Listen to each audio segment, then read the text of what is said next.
new opera opening this week brings a unique story with a unique composer to one of the most beautiful stages in Chicago. And it's making history. WGN's Dean Richards has it. Dude, I don't know how I got here. I don't know how all of this happened.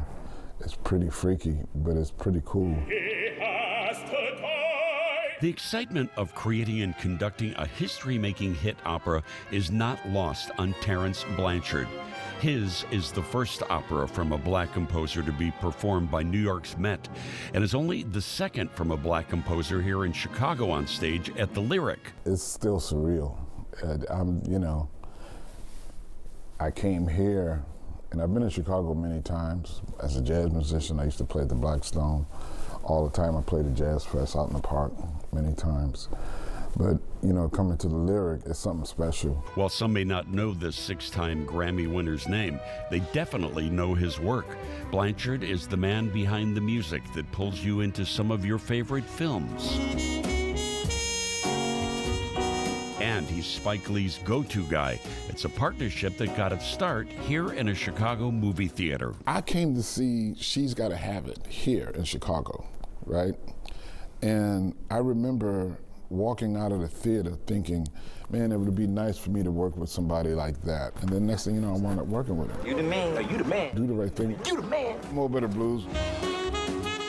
How did we get this mind? Malcolm X. You're not an American. You're an African who happens to be an American. During their 30-year partnership, Blanchard has scored 17 of Spike Lee's films and has earned an Academy Award nomination. If I hadn't become a film composer first, I don't think I would be able to do this. What film has done has made me understand that the story is the most important thing. We smooth, too cool, we sway.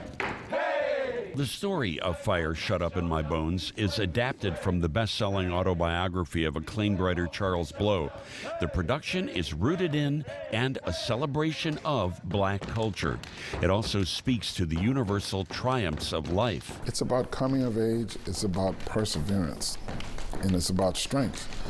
Because one of the reasons why I wanted to do this story is because Charles is still with us, and he's extremely successful, and he's brilliant.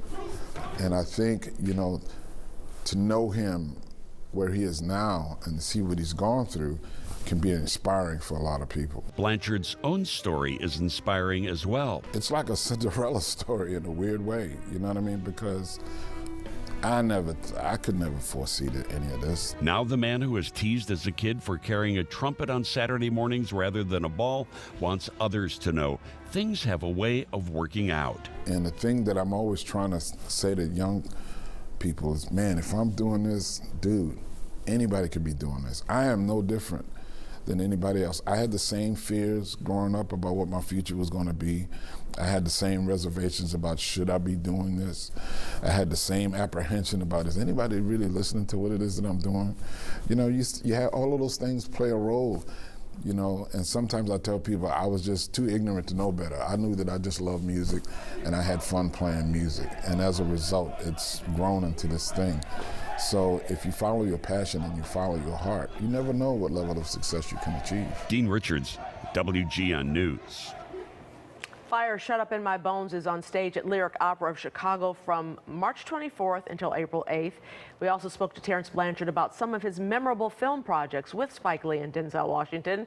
You can find that online at WGNTV.com. What a story. Well, you're going to the United Center soon. You won't have to show proof of vaccination against COVID or a negative test to get inside. The updated guidance goes into effect beginning tomorrow. And with this weekend's start of the NCAA March Madness Midwest Regionals, those requirements are dropped for all concerts, special events, Bulls and Blackhawks games going forward. Masks are still recommended, but will be optional. We now know who will be playing Lollapalooza this summer. Between the lines, what's stuffed up and everything's all right. Take my hand, off to never, never land. I got you.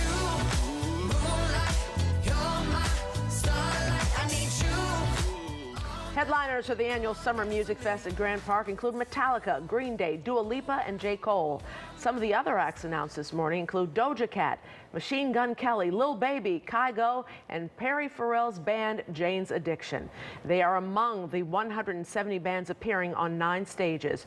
4-day tickets went on sale today at noon. Prices start at $350 a piece. Single-day tickets will go on sale later. Lala runs July 28th through July 31st. Still ahead tonight,